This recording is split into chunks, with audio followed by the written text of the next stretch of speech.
This is James Taylor, and you're listening to The Creative Life.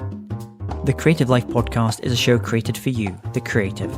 If you're looking for inspiration, motivation, and advice while at home, at work, or on your daily commute, then this show is for you.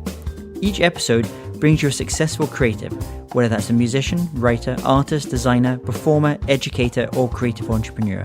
They share their journey, their successes, their failures, their creative process, their insights, and much, much more.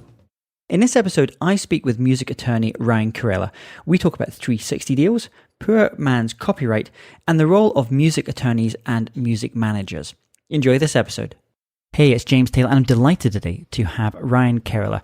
He is a lawyer, writer, podcaster, and teacher.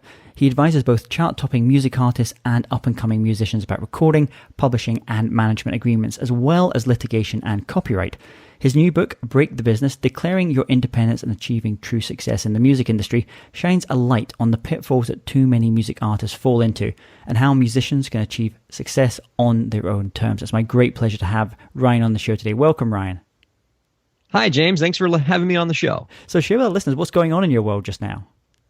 Oh, well, it's on your side of the pond, I think you're probably at the time of day where everybody's happy and awake. I just woke up over here in Miami, Florida, so I'm a little groggy, but more generally with what's going on in my world, the book's out and I'm, fielding questions about it all the time, which has been exciting.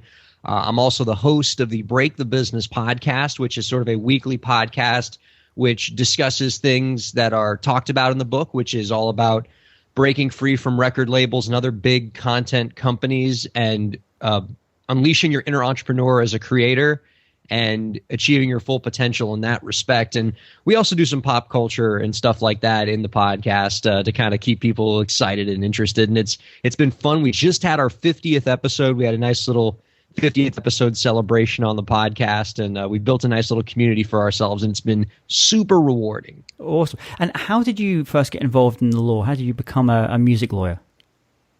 Oh, how did I? Well, that's funny. I think when I was in high school, which was 2000 to 2004, I had these dreams of being a record executive because I always saw record executives in the movies. And they got to hang out with musicians all day and use their brains, because I had to use my brain because I wasn't a very good musician. So the only way I was going to be involved with music was just using my brain and doing business stuff. But and I kind of wanted to go that route, and so I was like, I'm going to be a record executive. I'm going to run record companies. And then right around the time when I was graduating from high school was when the record industry crashed, and we went from the music industry being the most profitable of the entertainment industries to falling behind music and video games. And, we're still trying to pick up the pieces as a music industry. And that caused me to do a lot of soul searching about music and whether it was what I wanted to do. And along the way, what I sort of figured out, particularly as I got into law school, is I started looking at record companies and what they were doing and kind of looked at the industry as a whole. And I said to myself, not only do I not want to be a record executive, but I think that record companies are not part of the future for most artists, and that there are so many tools out there for artists to be able to do all the things that record companies do: content creation, content promotion, content distribution, content fundraising, that you don't need to work with one of these organizations. You don't need to let them own your content. You don't need to let them control most of your royalties. You don't need to let them keep you trapped in an exclusive content creation agreement and ultimately sap all of your potential and not let you achieve in the music industry on your own terms. And that sort of became my calling as I started working with artists all the time as an entertainment lawyer, and has sort of driven me ever since. I've been very fortunate that I've gotten the pleasure of working with so many terrific artists, and it keeps me happy every day. I'm one of those people that wakes up and can't believe the work I get to do all the time. It's really great. And we've gone to, obviously, the music industry has gone through this, I think Schumpeter would call it creative destruction. It's essentially we're at a very different place where we are. I remember going to my first kind of music conferences, must have been kind of mid-90s, late 90s, and I remember like 99 Napster and all that stuff really kind of started happening, and you could start to see the changes that were kind of about to happen at that point. Do you feel that the music industry has it kind of found its mojo again? I mean, I suppose that we should maybe differentiate between the music industry and the record industry. They're not necessarily so many people associate the music industry with the record industry, but that's, as you were mentioning there, that's not necessarily the case. Oh, you absolutely nailed it. I hear people. I actually have a whole passage in my book about this, where I think it's chapter 4 or chapter 5 opens up with the phrase, "The music industry is dead." And I spend about a few paragraphs talking about how all the reasons why the music industry is dead. The MP3 came along and labels did not adapt to it, and record revenues crashed. And then in the end, after a few paragraphs of trying to talk all the readers out of getting into the music industry, I say, just kidding. All of the things that I just said apply to the record industry, whereas every other sector of the music industry, live performances, licensing, merchandising, are all doing better than they ever have. And and they're all growing, and there's so many opportunities there. And it's just that the conventional record industry, the idea of going to the record store and buying a CD and taking the shrink wrap off it, or even downloading something on iTunes, that's falling by the wayside. But all these other means for consuming music and making music part of your life, including streaming, are all doing better than they've ever been. And so, yeah, I would say the music industry has absolutely found its mojo, and it's a very exciting time to work in this industry as an artist. But one of the things that you have to be careful of as an artist, to bring this back to record companies, is the labels, around 2004, kind of ran their sector of the business into the ground. The idea that, record revenues have sort of cratered and are less than half of what they were in their peak in the late 2000s. And they're looking for a way to make up that revenue. And they see all these other sectors growing: merchandising, licensing, streaming, live performances. And they want a piece of that action. So what you're seeing now in record agreements is this 360 deal that's been prevalent for about 10 years or so now. It's really come on as of late, where labels know they're not going to get anything from the artist from the record royalties or from the record side. So they're going to scrape 30% off the top of all these other sectors of an artist's operation that are still profitable. But if you take 30% off the top, there's really nothing left for the artist. And that can be very, very dangerous. And that 360 deal you mentioned, obviously first kind of came about in the record industry when they were, I remember companies like Sanctuary and things like that went under, and they were kind of starting. In fact, I think the very first attempt at 360 deals happened in the late 70s. I think it was Warner. Warner's started it, and it failed then, and then they tried to start it again in the mid kind of 2000s, and it has changed as well. I think it's interesting for a lot of our listeners who maybe aren't involved necessarily in the music industry, but maybe they're writers, for example. I'm actually hearing 360 deals being talked a lot about in the book publishing industry as well, where so many authors they're making a lot of their money, kind of not necessarily with the book itself. The book is almost as an introduction. It's a book as a business card almost. And really where it's making the money is from the online courses and the membership programs and all the other kind of paraphernalia, all the other courses that are going on there. So it seems to be that a lot of the book publishing companies, they're kind of trying to imitate now what some of the music industry. So any kind of comments about that in terms of, maybe what authors and musicians should be thinking about when they're first approached by a company and told, listen, we want to do everything for you. We want to be the whole deal, 360. What should the artist be thinking about? Well, I would say you should be thinking about running away as fast as you can. Now, it's a troubling development. At least I've seen it that way from my side, in the music side. And I can't speak as much to the book industry. I don't work with too many literary clients, but I can tell you in the music industry, the sort of corrupt bargain that existed up until the early 2000s for most artists that were signed to record deals were, okay, I'm not making any money off of my records, even though I'm selling tons of records, because my record deal is structured so greedily on the label's part that all the money I'm making off those records is finding the way into the label's pocket. I'm not getting any royalties. But it's okay because the promotion I'm getting from all these records is allowing me to make money in live performances and make money in merchandising. And you know what? That's going to pay for itself. And so I'm willing to live under this bad deal because I can still make revenue from these other sources. But now what's happening is the label is taking the 30% off the top of all of these other revenue baskets for artists that really was the way that the artist was able to eat for many years. And so, it can be a very troubling development. And I have yet to see a decent justification for why labels feel entitled to these other revenue baskets, other than, of course, that they need money and they want to get money by paying you less money. And, they'll say things like, well, if it wasn't for the work that we did, promoting your music and promoting your records, you wouldn't have made as much money in your live performances. And I just don't buy that argument as a lawyer. What I tell labels in return is, no. We're paying you for the service you rendered. You rendered services with respect to the creation and promotion of the music. And in return, you're getting nearly all of the revenues with respect to that music sold. End of transaction. All of these other ancillary benefits, those need to stay with the artist or the artist can't eat.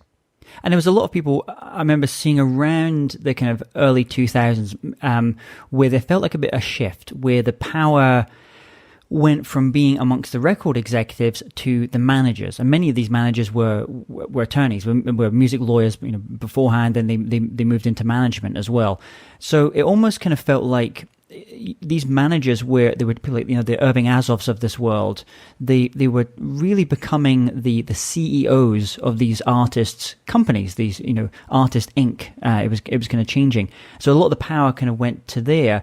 And one of the reasons I remember working with someone that was working with on the Eagles, I think it was, and they said one of the reasons people like Irving and some of these great managers want to have so much control and so much power there is because, frankly, many of the record labels, these established companies, their marketing departments have been hollowed out now. There's no one there anymore. When That's right. They all went to become, everyone's kind of freelancer now. And so any smart artist and their manager is saying, listen, why should I give out that percentage when I can essentially form my own crack team of the best marketers, the best pluggers and all that team around them. So I think the position of the lawyer and the manager are actually the two most important positions now in the music industry apart from the artist, because they're the two roles where you get to see everything that's going on and you get to be involved in every single part that's going on. That's exactly right. And you do bring up a very good point. Since the labels crashed in about 2004, the labels responded, as many companies would in a similar situation, by by downsizing, by making the organizations lean and mean. And by all the stuff that they used to do in-house, they now outsource. These labels used to have these massive in-house promotion staffs. Now they farm everything out to independent promoters. And so, as you bring up, if you're the artist and the manager, why sign to a label and give them pretty much all of your record revenues just so they can farm out your promotion to a third party when you can just contract with that third party, as many artists do and have done so quite successfully. It's an exciting development. There's a lot more of a Wild West feel. It's instead of just these big companies, it's a lot more small players out there who can do a lot of the same things that the labels can do. Especially when you're talking about the fact that most promotion doesn't happen with giant media campaigns, but it's all guerrilla and social media and finding interesting ways to get your voice out there for pennies on the dollar that it used to be. And it makes it all the more possible to, for a artist who's in control with possibly a manager who is helping that artist along the way, to make great gains as an artist without losing control of your content and losing control of your business. Absolutely. We've had some great guests who just share that. We had Amanda Palmer on the show a while ago. She's the best on the crowdfunding, and really she has one of those people that really understands the tribe, the value of having a tribe. And then we've had even older artists, people like Tommy Emmanuel, who's a guitarist based in Nashville, who has a huge following, really devoted following, and very much shows you that sometimes the riches are in the niches, and it's not always in the pop and things. I was recently speaking to a conference of lawyers and judges, And I got booked to go and speak at this conference about creativity. I thought this is going to be interesting because I know my wife's an attorney, so I know a lot of lawyers don't necessarily consider themselves creative. And so I went up and I did this talk about the creative process. And a trial lawyer came up to me at the end, and she was telling me, she said, actually, what you were speaking about there, about especially around storytelling, I think about all the time. I actually teach to my students at university because I think to be a great lawyer, especially if you're doing the kind of work she's doing in trial kind of work, essentially the one that wins is usually the one that is prepared best and tells the best story, and makes those characters come to life. So what role does creativity have for you as doing the kind of work that you do? Oh, it certainly plays a role in many ways. I would say the most obvious place where I get to be creative all the time in my legal practice is with the books I write and the articles I write and the podcasts I do. It's very much a creative outlet. I have to find creative ways to get this material to the artists that are listening to the show, and you have to be creative with that, because if it's just me in front of a microphone reading stories about the law and just giving very dry business tips, I'm going to have zero listeners. And so I have to find creative ways to get that content out there. And so my co-host Dave and I, we bring up a lot of pop culture stuff. We tell a lot of jokes. We try to keep it as a funny, interesting conversation. We even do comedy sketches sometimes and songs to try to make it more creative so that we can get people into the door and listen to the very important message we're trying to give, and to deliver that message in a way that is palatable for the audience. It's a tough job, but it's an important job, and we enjoy doing it, and that requires a lot of creativity. But even in terms of just the day-to-day work I do, just as an actual lawyer, the job that actually pays the bills, that certainly requires quite a bit of creativity, especially in this new industry where we're seeing the old models fade away. And, it's not just about, signing with a label and then the label takes it from there and makes you a star. It's about, actually helping artists be their own business. And so you have to be super creative as a lawyer when doing that, because you have to find creative ways to set up business structures for your client and to advise them with respect to their legal needs and their business needs and their marketing needs, and find a way to sort of not try to pre-package what you think the artist needs, but rather listen to the artist, listen to what they want to accomplish. And every artist has different goals, and, really pay attention to what they want and how it differs from the cookie cutter kind of artist, and then design legal services to fit their specific needs. Maybe they don't want the same things that a Katy Perry might want or a Lady Gaga might want. They might want, just their small tribe, the Amanda Palmer kind of tribe, I just need 1,000 people to give me $100 and then I have a nice job, I have a nice career for myself as an artist. And so that person's going to have different legal needs than, the big time artist is going to need. And it takes a lot of creativity as a lawyer and as just anybody in business to meet that artist's needs. And that's a fun challenge every time I get to do that with a new artist. And I would imagine we're also going from a time, because the record industry, those numbers have struggled and maybe have declined over time. The value and the importance of having your legal structures in place to ensure that, especially things around merchandise. I mean, I think about, was it last year or maybe the year before, the biggest selling, the most highest revenue artist was Dr. Dre. Primarily through the headphones, through stuff, not through the music. And then I think last year it was Calvin Harris, possibly. I think it was. So when you're thinking about working out structures and thinking about how best to protect an artist, a music artist, come to you, when you initially have to do that, almost like a little mini audit on where that artist is at, what are some of the questions those kind of first questions when you have that first introductory meeting? Well, again, to sort of reiterate from before, the first thing you have to do is listen to what your artist wants. Get their story, figure out where they are now and where they want to be 5, 10, 15 years from now, so that you can set up structures accordingly.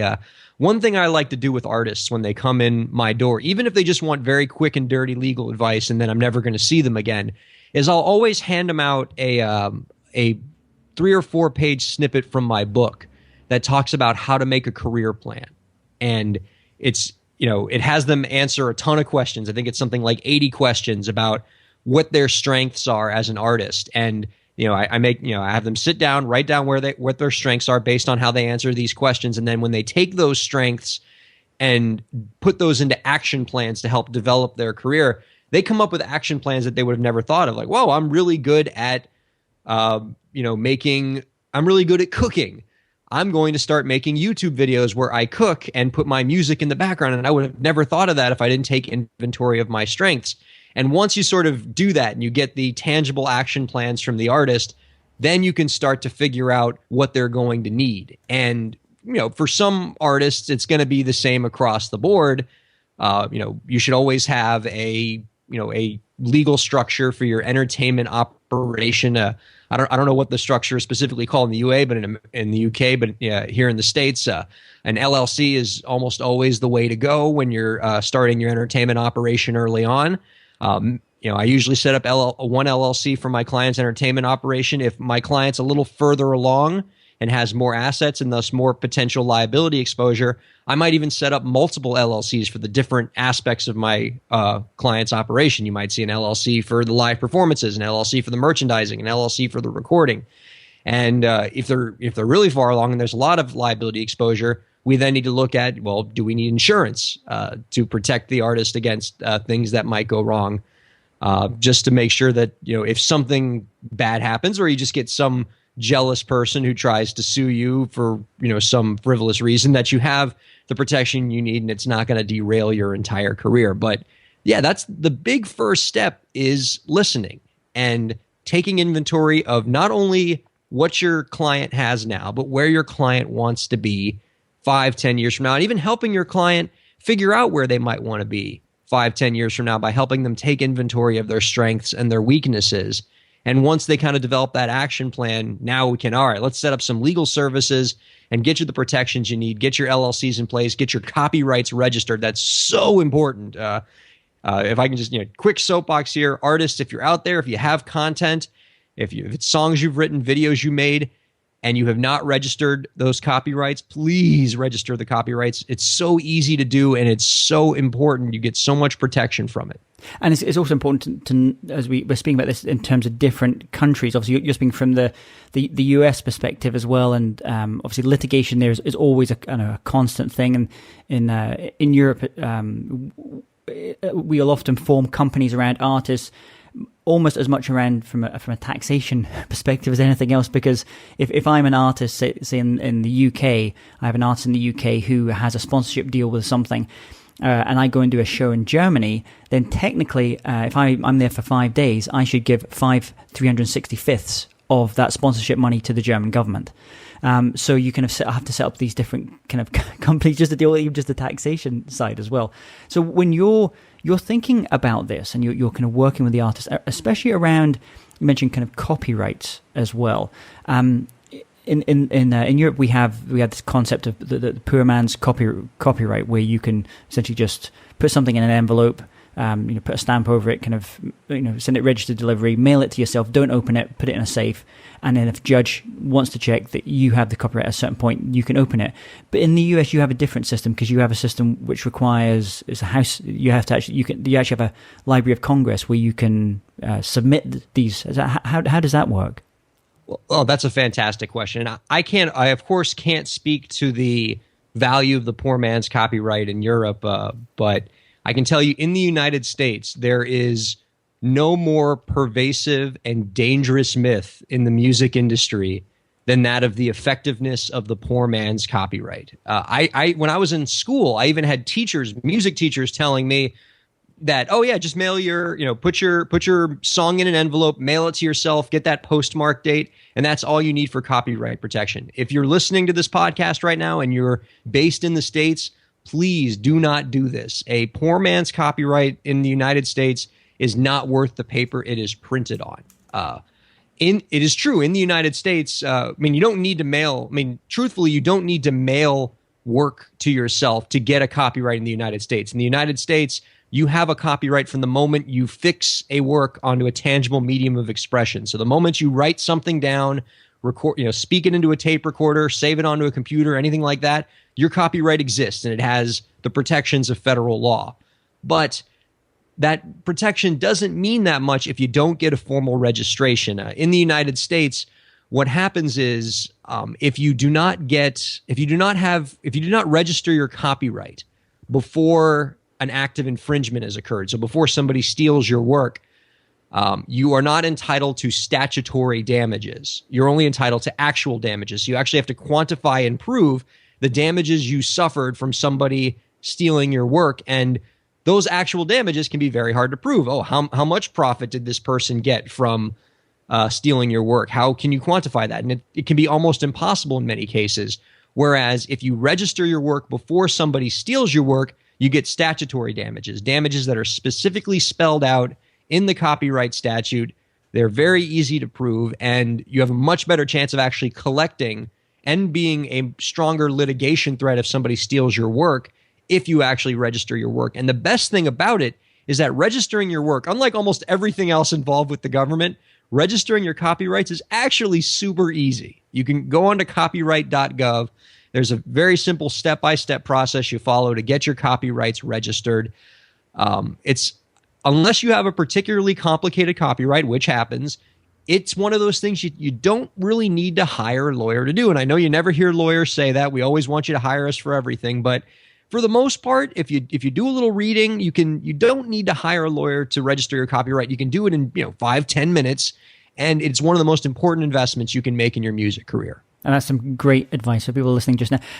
I imagine that for some of our musicians and DJs that are listening as well, there's always a concern around kind of sampling. So, and obviously we've seen a number of big cases recently, some hits that have been found to have sampled the works of other or have things which sound very, very similar to them. What should artists be thinking about when it comes to the use of samples on their recordings? Well, let's look at this from both sides. First, from the sampling artist in the United States, at least the way the law currently exists, and there might be some change with this in the courts, but there is no de minimis defense for sampling. If you take somebody's sound recording, even if you take a few seconds of it, it is per se infringing. There is no, I only used a tiny piece of the work, so it's not infringement. No, when it comes to sound recordings, sampling is going to always be infringement. So, and I know there's sort of a culture of sampling in, particularly in the EDM world, in the hip hop world. And because it's so common, people think it's okay. People think it's acceptable, but you really have to be careful. And it's really not. If you're going to sample somebody's work, you need to make sure you get your licensing in place. You need to make sure you get the permission. You need to make sure, and even when you get the permission, make sure you get it in writing and you have a lawyer put the documents together to make sure that everything is perfect and tight, because you don't want a situation where, you ask a DJ, hey, can I use this work? And they go, sure. And then you get a giant hit and that DJ comes back and sues you and you say, hey, but you said it was okay. And they go, well, prove it. And so make sure you get that kind of stuff in writing. And if you're on the other side of it, if you feel like somebody is infringing your rights and somebody has sampled your work without your permission, you don't need to stand for that. Don't just say, oh, well, that's the industry. Oh, I got screwed. It's okay. Assuming you, of course, you have registered your copyright as your friend Ryan asked you to do, you have legal options available to you to protect yourself. And, you can talk to a lawyer and they can, send cease and desist letters and things like that. Or if you want to take a more soft approach, you can talk to that person and be like, hey, you're using my work. You don't have my permission, but I'm not trying to slow your career down, but let's work something out. Let's work out something where you can compensate me for my property that you have appropriated. And let's find something that's mutually beneficial to us. We don't have to go scorched earth here, but let's just make sure everybody is fairly compensated. And, that happens a lot. And, most of the time it can be worked out amicably because nobody's really out to hurt anybody. Most of the time when sampling happens, it's innocent.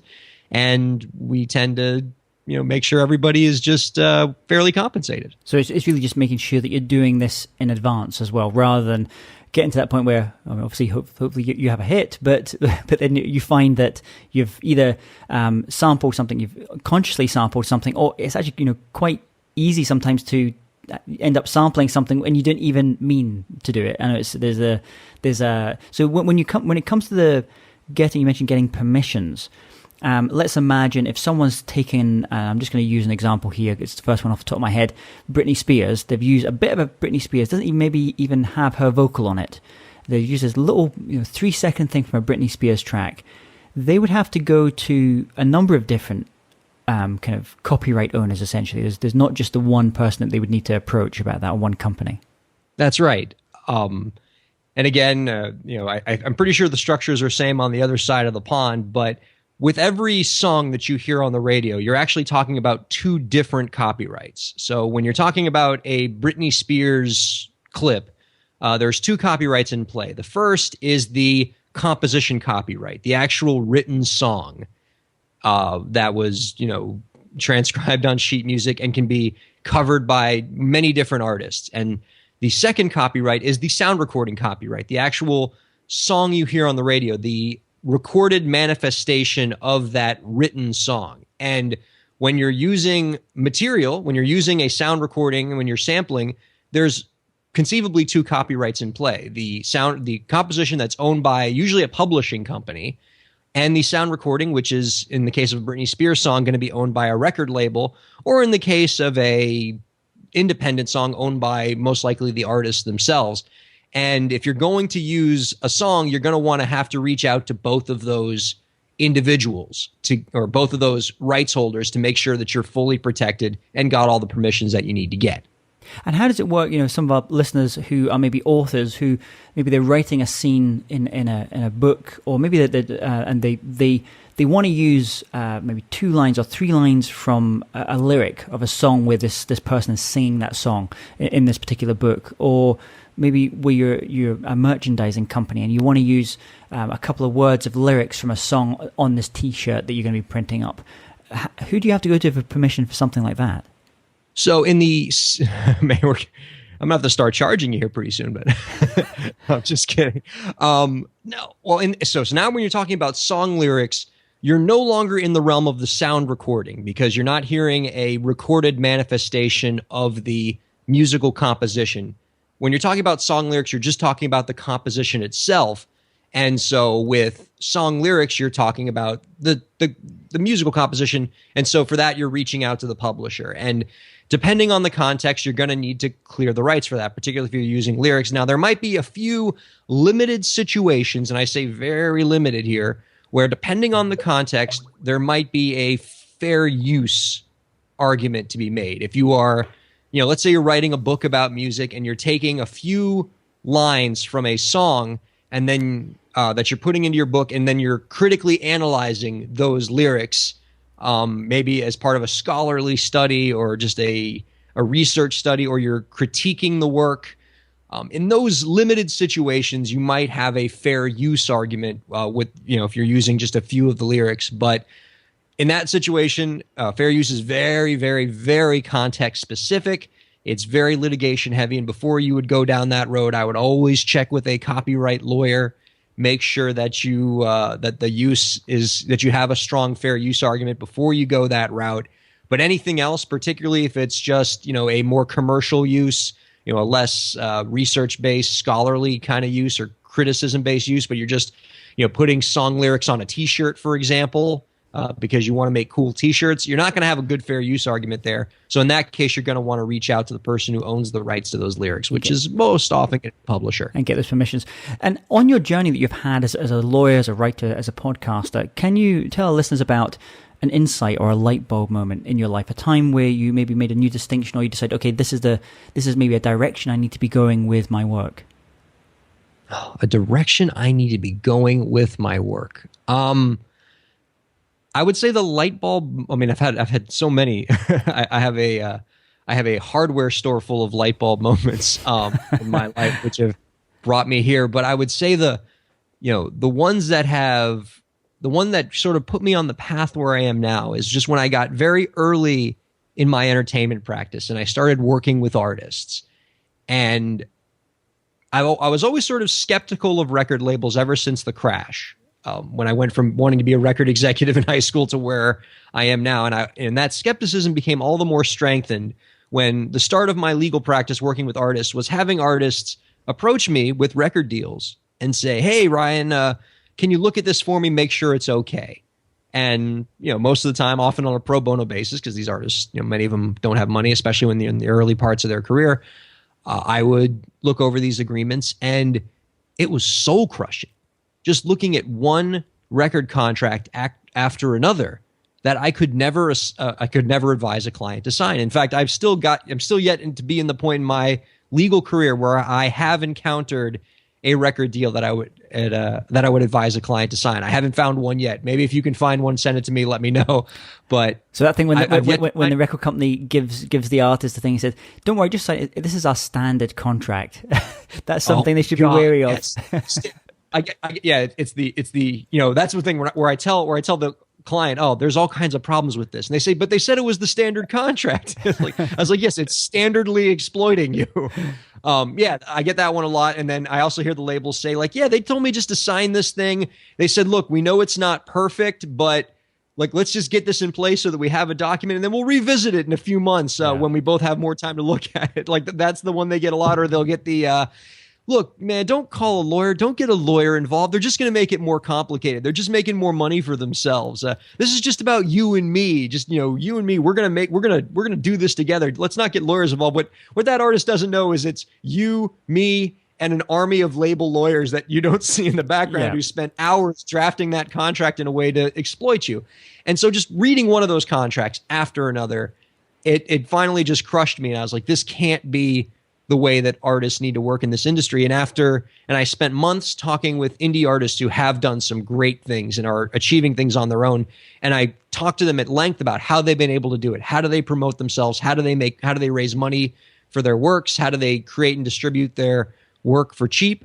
And once I got all that information, I was able to write the book, the Break the Business book, that talks at length about how you can achieve as a recording artist on your own, and as what I call an independent artist entrepreneur, to take control of your business and your creative aspects and realize your full potential as an artist. And that was a huge light bulb moment for me. And just, really it was just, having to suffer through reading so many awful record contracts that I decided that there has to be a better way to do this.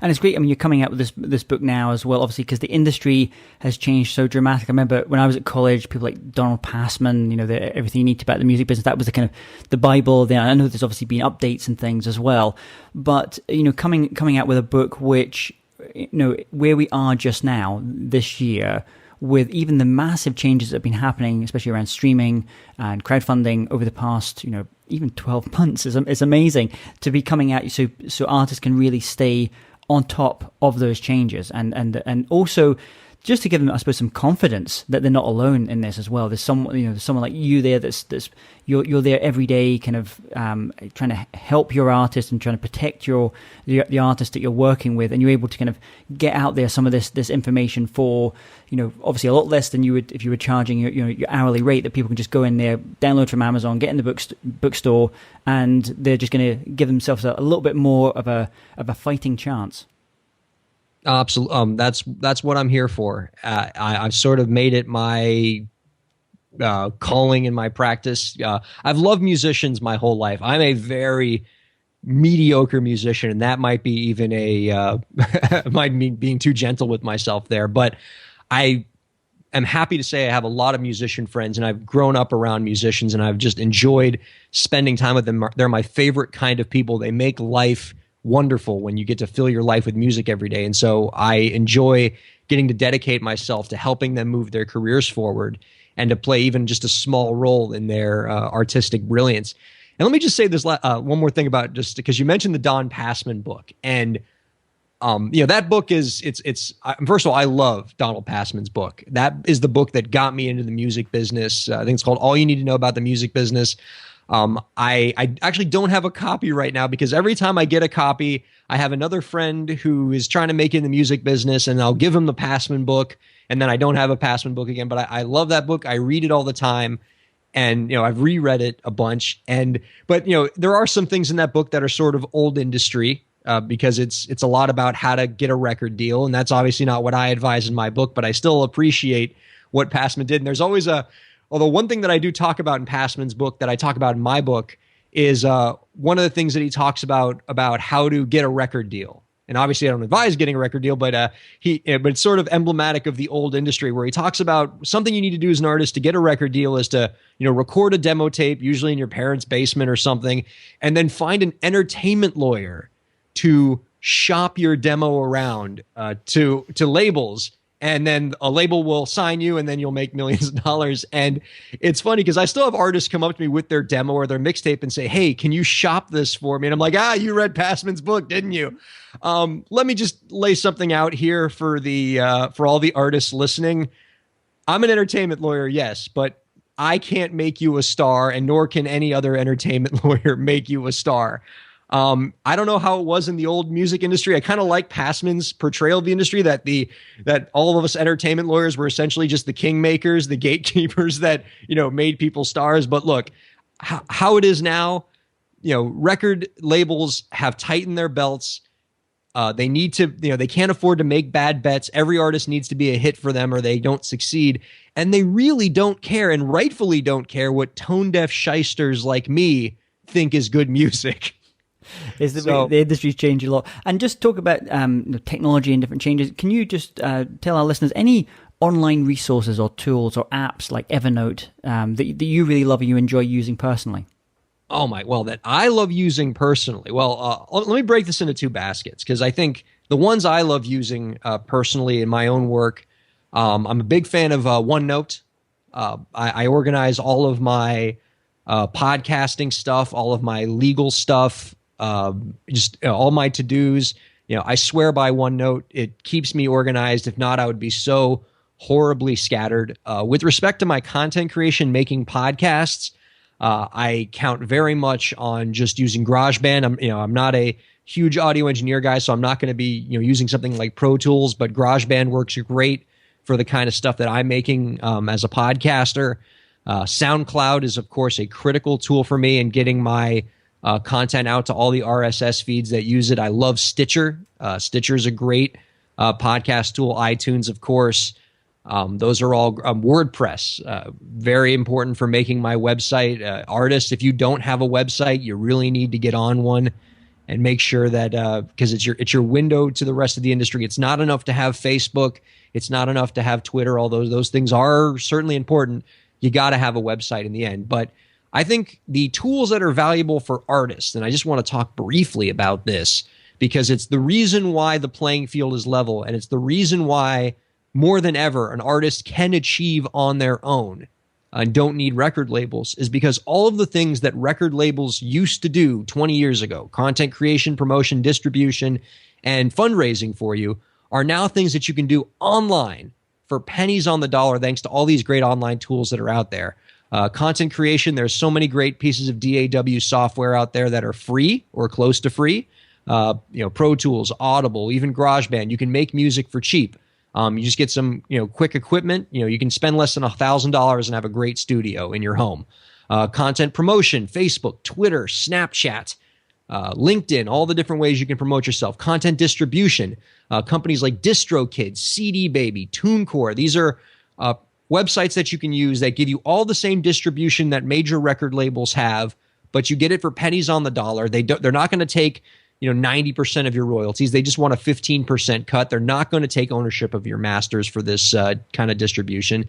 And finally, content fundraising. There's so many ways for artists to make the money they need for their projects. If you're trying to fund a big thing like an album, you're going to want to go use Kickstarter, Pledge Music to get your campaign funded by your fans. If you're looking for a more steady stream of income, like let's say you're the kind of artist that makes YouTube videos and you're making new YouTube videos every week or every month, or you're constantly writing new songs, well, then you want to use something like Patreon, the Jack Conte platform that allows for ongoing crowdfunding from your fans, where they actually pay you $1 or $2 for every video you put out, for every song you write. And all of a sudden, if you can get enough fans, you now have a steady paycheck. You can pay your rent with your music. It's living the dream. Amanda Palmer, who you talked about earlier, is sort of the queen of Patreon. I think she's getting she's got it set up now where her fans give her like $30,000 or something insane like that for every work of art she creates. I mean, it's amazing what you can do in the new industry that you couldn't even do 10 years ago, and you certainly couldn't do 20 years ago. Absolutely. And I'll put a link here to the Amanda Palmer, because she actually talks about her use of Patreon, why she's gone from Kickstarter to Patreon and crowdfunding as a revolution that's happening in the music industry. And if you could recommend just one record and one book to our listeners, what would they be? Like one record is in like a piece of music? A piece of music. It could be a single. It could be an album, EP, whatever. Oh, goodness, man. One piece of music. Come on. This is like the toughest question you've given me in the whole show. Oh, gosh. I mean, if only because I was just listening to this yesterday, and it's one of my favorite songs is Gimme Shelter by the Rolling Stones. It's definitely way before my time, but it's just such a great song. And I'll always come back and listen to it and be like, this is just what everything music should be, is this song. It's just raw, and there's so much energy. And there's even the one part in the song where the female vocalist in that song who just blasts out this insane, screaming note, and then you just hear Mick Jagger like off in the background. And they pick him up on the mic going, "Whoa." And then keep it in. It's great. And it's a great story. I don't know whether you saw I think, is it called 80 Feet from Stardom or 20 Feet from Stardom? The story of all the backing singers. And they interviewed that backing singer. I'm sorry, I can't remember her name just now. I'll make sure we have it in the show notes. And she was actually at home at about 11 p.m. at night, and she gets the call from come into the studio. So she was actually a bit annoyed to have to go into the studio so late at night. So she was a bit peeved. So she got in there, and that anger that you hear in her voice is kind of real anger. She said, she said I did my vocal in my kind of pajamas. So, but that's a great track. And all these links we're putting just now, the tools and the record. If people go to jamestaylor.me, type in Ryan Kairalla, you're going to get the links for these as well. And what would the book be, Ryan? Oh, good. I was hoping we wouldn't forget about the book, because I actually have a great book one. I'm actually reading this right now. I'm almost to the end of it. Tim Ferriss's The 4-Hour Work Week, I think, is necessary reading for any independent artist. As you are running your career, as you are moving your career forward, a critical aspect of the DIY artist revolution is the fact that you are the CEO. You are at the top of the pyramid, and that's going to make you very busy at first. And you are going to need to learn strategies to manage your time, to free up as much time as possible, and to run your organization in an effective, but also more importantly, an efficient manner, so that you can, so that you're not spending, 168 hours a week on your career. You need to learn to be an effective leader, and you need to learn how to use your time effectively while still maintaining full control over your career and the people that you are entrusting to run your career. It's a cool book. It's a cool way to sort of just look at the way we think of work, which is, don't work for work's sake. Make sure that everything you're doing for your career is purposeful. Make sure that it's all leading to some goal, and that you're not just spinning your wheels on a particular project. Make sure that, what you're doing actually makes sense towards some broader goal. And that's why, goal setting can be so critical. But that's a great book. You'll like that one. It's a great book. I've had the good fortune when I lived in the Bay Area. I met Tim on a number of occasions as well. And we have mutual friends with people like Chris Gillibo and actually Hugh MacLeod, who lives in Miami. He's a wonderful cartoonist, so does a lot of the cartoon stuff for Tim as well. So we'll put all these links. Definitely highly recommend that book, 4-Hour Work Week. So final question for you here, Ryan. Let's imagine you woke up tomorrow morning and had to start from scratch. So you have the tools of your trade and the knowledge that you've acquired over the years about the law and about the music business, but no one knows who you are. How would you restart? Oh my goodness. Well, for me, I would go back to what this is all about and where I started, which is with the artists. Because ultimately that's what this all comes down to, is this is about helping content creators. And so I think if I lost all my contacts, if I lost money and lost everything, but I still had my knowledge, the first thing I would just go is hit up every artist I know and just continue this message. And, I'd get the podcast started right back up again and try to build an audience this way. And, this podcast and just networking with artists, it's been good for my practice. It's allowed me to build, more clients and more networking, but that's never been the point. That's never, I've never been like, okay, let's chase dollars with this. I'm trying to get a message out. And it just so happens that the more I've gotten that message out and the more effectively I've communicated it and the more time I've spent communicating it, the better it's been for me financially. And so, but again, that's not the end goal. I'd be doing it this way anyway. And so I think if I had to start from the beginning, I would just go right back into getting that message out there. And even if it meant that I was, I was in rags and I had, no money and I was just standing on the street corner all haggard and just shouting, labels will destroy you. You can take control of your own career. And then artists will walk by and be like, who's that crazy guy? There's some derelict talking to me about record labels, whatever it is. I would just stay with that message, and because it's worked so far and it's a message that artists need to hear. Great. And what's the best way that listeners can connect with you, learn more about you and the book and the podcast? Well, first of all, I would love very, very much if your listeners could follow me on Twitter. I'm at Ryan Kair. And you can also follow my co-host on the Break the Business podcast. He's a pretty solid follow too. He's at MetalDave85. You want to find out what we're doing at Break the Business? Just head to breakthebusiness.com. You can find a link to the book there. You can also find the book on Amazon.com. You'll also find links to all the podcast episodes. You'll find some articles I've written. If you're also just kind of looking for a great recent article that I've written about just sort of my feelings on the industry, there's a article that came out in Hypebot. It was last week or a couple weeks ago called The Kesha... Oh gosh, I can't even remember my own title. They gave it such a long title, but the Kesha Dr. Luke litigation embodies everything that's wrong with the music industry. Something to that effect. That's a great article to read. It kind of gives you an idea of where I stand on labels and it gives you a real life example of where the industry is now and the problems with it and the pitfalls that you as an artist should aspire to avoid. Awesome. We'll put all these links on those. People go to jamestaylor.me, type in Ryan Kairalla, and you're going to get all the links as well. Thank you so much, Ryan, for coming on the show. It's been a pleasure speaking to you today, hearing about the great work you're doing, helping so many musicians and music artists, and I wish you all the best in the future.